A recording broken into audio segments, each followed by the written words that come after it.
Hello, hello, hello, Cellar Chats, family, friends, new viewers, old viewers, return viewers, all of the things. Welcome back. My name's Chris. We're here in the cellar at Second Glass talking about their weekly wine flights for the Cellar Chats series. And I'm very excited, as I always am, about the next 4 that we've got coming up. That's right, I've planned out, for the most part, the next 4. If any of you are familiar with the fact that it is March, and what March is, you might have already guessed, we are going to do women in wine. Women winemakers, female winery owners, just, at the end of the day, amazing females working in the wine industry that are crushing it. And we want to shine a little extra light on them, because it's Women's History Month. And these wonderful ladies are maybe not necessarily part of women's history as we see it now, but are making history today and in the surrounding future, and will be very important parts of the history. So we're excited. I'm excited. Great wines, lovely females making them, or even owners of the wineries. So let's get into it. So this week we're going to go all Italian. And something, again, we know I love Italian. I don't have to say that all the time, but I like to, because I like Italian and I just like to point it out. One of the things I think is really fascinating about Italy is it's a very old-minded, old-world country. And there are an incredible amount of females who own wineries, who've started wineries, and who are taking over as the next generation in very historic, male-driven, areas where, typically speaking, the idea of a female taking over is still kind of new and not exactly like, we talk about it in the U.S., females like starting and making great wines and doing their own thing and being business owners there's not enough of it, but it's definitely a little more accepted and understanding, and something that you see more commonly. And in some of these other places, particularly like Italy, it's a little less common. So when you see females taking over or starting their own winery, it's kind of like a little extra nudge. Like, it's kind of like, yes, I love this. This is amazing. So Italy, let's go. Elena Volk is where we're going to start. This is a woman who is part of the history books of wine for females and for Italy in general. Up in Alto Adige, we're going to do their Pinot Grigio. We're going to follow that up. We're going to head a little south, a little Tiberio, Trebbiano di Abruzzo from Cristiana Tiberio. And then we're going to head way down south to Basilicata and do Musto Carmelitano. Really, really excited about that wine. Elisabetta Carmelitano is amazing and doing great things down there with her brother. So can't wait to get into it. Let's start out with some Pinot Grigio. So Elena Volk, again, this is their Alto Adige. I'll call this, kind of it's their everyday bottling, kind of their like classic series of wines. They have several different tiers, and Pinot Grigio really is really what put them on the map. It's what put Alto Adige on the map for sure. And this is a Pinot Grigio that I always tell people, I'm like, it's a Pinot Grigio I would drink. Like, I would feel good drinking it. Now, don't get me wrong. There's nothing wrong with Pinot Grigio. It's delicious, but as a whole, the category, there's a lot of subpar Pinot Grigio out there, more so in this category than most other categories. Which is why it always gets looked down upon as just cheap and basic and yada yada. We can go on for days. However, what the Volk family is doing in Alto Adige with Pinot Grigio and all the other incredible varieties is really showcasing how beautiful and mineral and gorgeous these wines can be, while still doing that thing you want Pinot Grigio to do, being fresh, stone fruit, a little bit of citrus, and easy drinking. So, a little bit of history. Elena Volk was we're in Alto Adige, so we're along the Austrian border. A lot of Germanic influence, and the last name is pronounced Volk, even though it's spelled W-A-L-C-H.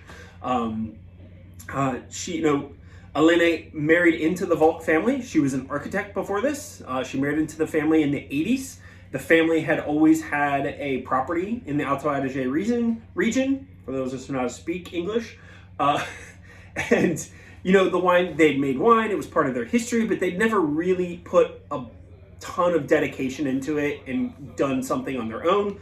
So Elena sort of married into this family. She fell in love with it and really devoted the rest of her life, and continuing to this day, to revamping, focusing on this history of winemaking, wine growing, and giving a lot of love and attention to Alto Adige and the beautiful terroir that is there. She's expanded the winery.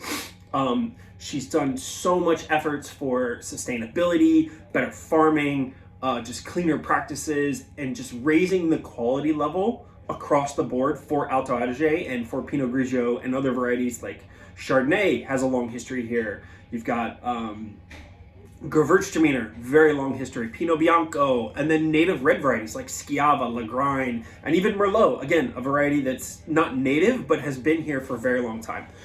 Today, Elena is still very much a big part of the winery, but her daughters Julia and Carolina are really taking over the helm. So you've got 2 generations of just amazing females rocking it out here in Alto Adige. A pioneering woman, Elena Volk, just doing wonderful things, and then her 2 amazing daughters coming in and just pushing things even more in the same direction and just bringing more energy. And the wines certainly show everything about it. So let me give a little sip, let me get a little smell, and then we'll keep moving.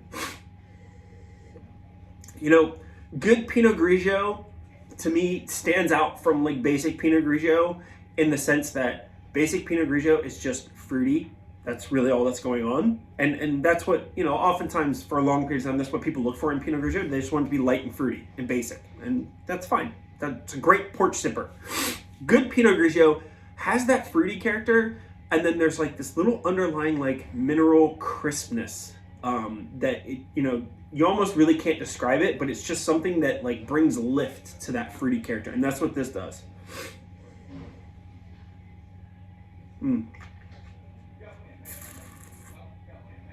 Oh yeah, wow.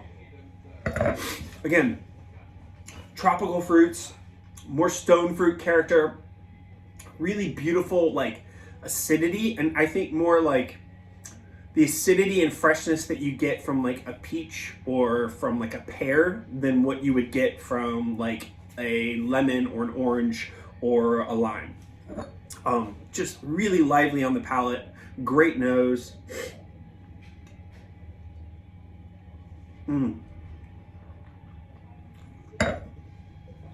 Absolutely beautiful. That is the 2020 Elena Volk Pinot Grigio from Alto Adige. Love what these ladies are doing. I've enjoyed these wines for a long time, and super excited to share it with you guys. And I'm excited we put a Pinot Grigio on this flight because, it just doesn't get quite as enough attention, and not enough people drink the good ones to recognize that it can be an excellent wine. So, Elena Volk. Now, let's move on down. We're heading south and off to the East Coast, and we're heading to Abruzzo.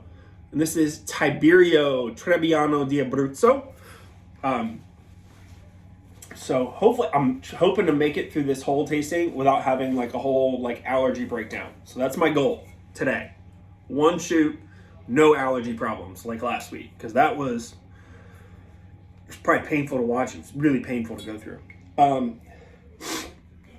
So Cristiana Tiberio is really kind of the head of Tiberio Winery. Her father Ricardo founded the winery in 2000, and in fact, this is probably the youngest estate of the 3 as far as like the vineyard lands and everything that is part of this estate was really mostly established in 2000. Some of the vineyards existed prior to that, but a lot of it has been planted since then. So, anyways, moving on. Ricardo Tiberio, he had a long career in wineries in Abruzzo, working for really great wineries. And he sort of kind of was traveling around. He found this beautiful like piece of land where there was these really old vines planted, and decided that he wanted to leave the large corporation wineries that he'd been working for so long, and found his own winery focused on the traditional indigenous varieties of Abruzzo. And what I like about doing the Trebbiano is this is a grape that in Italy becomes a little ubiquitous because nobody specifies what the Trebbiano is. There's about 8 different kinds of Trebbiano. Everything at Tiberio's estate is Trebbiano Abruzzese, which is a very specific, call it, what's the word I want to look for? Not a clone, but it's a very specific genotype of Trebbiano, native to this area, and it's, you know, highly regarded as being probably one of the greatest Trebbiano grape varieties that are found in Italy. You know, the other most common one would be Trebbiano Toscano, which for the most part is somewhat a little basic and boring, although I've had some really great versions of it that maybe totally changed my mind. But as an overall, like, Trebbiano Toscano, not very exciting. Little off topic. So Christiana and her brother, and I think Antonio is his name. I'm trying to remember his name. My brain doesn't always work. Yeah, Antonio came aboard in the late to early 2009, 2010s, in that era. And, you know, some of the vineyards in what her father had purchased had some international varieties. You know, they came in and said, hey, look, we don't want to do this. We want to get rid of all these. You know, her dad had been selling it off. He wasn't using it. They decided to, you know, regraft it and pull it all up and plant more Trebbiano and some Pecorino, which is another native variety to the Abruzzo region. You know, Antonio really spends all of his time in the vineyards. He is the vineyard guy. You know, Christiana, you know, also spends time out in the vineyards, but Antonio is pretty much in charge of that along with their small team. Christiana has become the face of the winery. She is the winemaker, and she is an absolute force and an amazing human being. She has so much dedication and love to this region and the traditional varieties of Abruzzo. Just listen to one podcast with her and you can sense her love and passion for this. And for me personally, I've really liked these wines. I do currently sell these wines, which I'm very, very excited about, that I get to sell these wines because I like them a lot. And with them being a younger winery, I think it's always fun to champion something and feel like you've been on board and seen what's so great about them, you know, kind of early on. You know, I first got introduced to these wines, I want to say maybe in 2000 and, oh my goodness, 2013, 2014, which, you know, again, it's not that long ago, but in the history of this winery, it was, you know, only half of the winery's life, realistically. And I thought the wines were exceptional, and they've only gotten better. So Trebbiano, for me, it's all the things I think people wish Pinot Grigio would be. It's complex, it's got nuttiness, it can age, it's got lots of herbaceous and roundness without being a heavy-handed wine. It still has citrus and freshness to it and a little bit of stone fruit. But Trebbiano Abruzzese is an incredible variety, and it, you know, gives a lot of characteristics that don't taste like Chablis from France, but mouthfeel and, you know, the way that the wine makes me feel kind of reminds me of Chablis, if you will.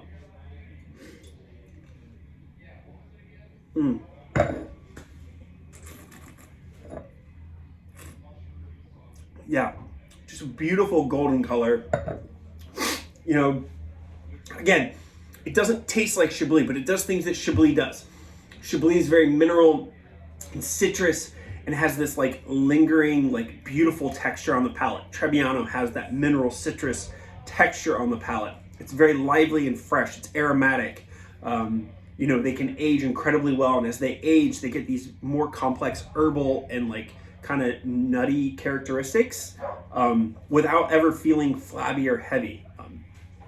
I love this wine. I think Christiana is an amazing, amazing person. She makes great wines, and I'm stoked to be championing her and talking about her this week. And I can't wait for you guys to try these wines because I think you're going to love them. You know, I just want a big old plate of fresh seafood and some lemon and parsley and a piece of bread, and I'll be set. So again, Trebbiano di Abruzzo, 100% Trebbiano Abruzzese, great variety. Moving a little further south, down into the arch of the boot, if you will, we're heading to Basilicata to visit our friends at Musto Carmelitano. Again, a winery that the roots of the actual winery itself are not that old, but the family has been doing this for about 4 or 5 generations. They've been growing, mostly selling their fruit off or selling it in bulk wine, and then maybe making a little bit and keeping it in demijohns for the family to use. But then Elisabetta comes along, who is the current head of the winery, the director, the winemaker, all of the things. She comes along and says, you know what, I love what we're doing. And for the first couple of years, she was doing the same thing her dad had been doing, but then decided, you know what, I want to set up our own winery. I want to bottle our wines. I want to label them, and I want to sell them because I want people to pay attention to what I think is a really important area in Italy and an amazing wine that, you know, for all intents and purposes, no one's really heard of wines from Basilicata. It is not at the top of the list. You know, I go out in the market and work the market quite a bit around here. And I would say that a lot of my clients are pretty wine savvy people, and most of them have not really drank a lot of, wine from Basilicata, nor do most people even know where that is. So always excited to showcase and champion amazing producers from regions that really are, overlooked most of the time. When talking about Basilicata, we're talking about Aglianico, which is the grape variety. It's also the grape variety found in Campania, another amazing area. It's most famous from Campania, particularly from Tarazi, thanks to the wonderful people at Mastro Berardino. But it also has a very long history growing here in Basilicata, which Basilicata, we're like in the arch, Campania, literally right here. They border each other. So you can see why the grape variety would kind of cross the borders. Oh, that is beautiful. I love this wine. I love everything about this wine. So again, Elisabetta and her brother sort of have pretty much taken over the winery. Not all that dissimilar to how Cristiana Tiberio and her brother took over their winery. Elisabetta is the driving force. Her father and her brother both still work with her, and I think her brother does a fair amount of work in the vineyards, although I think she does a lot of work out there too. But she is the face, she's the director, she is the winemaker, and she is a serious rising star in Basilicata. If you read any wine publications or you're interested in any of that, there was a great piece done by, I believe, Wine Enthusiast, all about Basilicata and Aglianico del Volturre, which is the DOC, which in where Musto Carmelitano is based and where their wines come from. And they listed about, I want to say 5 or 6 different producers, and Musto Carmelitano was one of them. There was a beautiful little write-up about them and, what they're bringing to their, traditional winemaking region, and, how they're re-championing this great historic place that, in the sense of Italy, was really the last place to get proper roads. And from what I understand, still doesn't quite have proper roads. So it's not an easy place to get to. The best way to understand Aglianico, and this is what I use, and it's cheapening it, but it's the best way to explain it. It's basically like if you were to take Sangiovese and like a Super Tuscan and put them together, but only be made from one grape. That's essentially what Aglianico, particularly Aglianico from Volturre in Basilicata, drinks like. It's darker, it's got more depth and more structure than, like a Sangiovese, which can be very light and aromatic, which I love about it. But, it's a little more depth and a little more chalkiness to it, but at the same time, it's got that red fruit driven and a lot of spice. This is their Serra del Pre, which is kind of like, we'll call like their mid-tier bottling. They have another bottling, the Pian de Moro, I believe is what it's called, which is a single vineyard from really old vines. I want to say they're like 50 to 60 plus year old vines. I apologize. They're 90-year-old vines in the Pian de Moro. In Serra del Pre, they are 50 plus year old vines. So amazing stuff here. Wow, that is so beautiful. And Ionico is another one of those grapes, kind of like Sangiovese. It's very perfumed. It's a lot of red flowers, violets, red cherry characteristics, beautiful spice on this. But then you can see the color. I mean, it is not a light wine by any means. It's still translucent, but it is not it doesn't look, Sangiovese, when you pour it in the glass, when it's 100% Sangiovese, it's fairly translucent. You can see through it pretty well. It's very much red brickish. This has got a little more like purple tinges to it.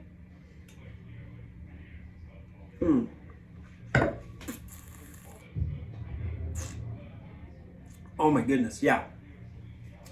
Beautiful texture, kind of velvety tannins. Again, really kind of like poppy acidity from like red cherry-like characteristics. Nice herbal character. You know, I love this wine with grilled foods. It's excellent with pizza. It's excellent with a whole slew of charcuterie and cheeses, which you can happily get here at the second glass when you come in for the weekly wine flight. It's a great wine. And if you even like Sangiovese or Chianti or Super Tuscans at all, I think this could be a new fun wine to add to your repertoire, to the rotation of wines that you have. So let's do a quick roundup of week one. Yes, I know March started last week. I was a little off my game. I didn't plan it out far enough. So we're only doing 4 weeks. It's not because I don't think we should champion women all month. I think we should champion them all year. It's just poor planning on my part. So please excuse me. We're going to do 4 weeks of amazing females in the wine world across the globe. And this week it's all about Italy. So Elena Volk, the amazing ladies, Elena and her daughters, Giulia and Carolina, in Alto Adige, making beautiful wines. That was the Pinot Grigio. Tiberio down in Abruzzo. Cristiana Tiberio, along with her father and her brother, just crushing it. Love them. Great wines. And then off to Basilicata with Musto Carmelitano, where Elisabetta Carmelitano is the head of the game, doing incredible things, making absolutely beautiful wines along with her brother and her father. So thank you for tuning in. Keep coming out and drinking wine. Be safe. And I'll see you guys next week for another awesome lineup of female winemakers.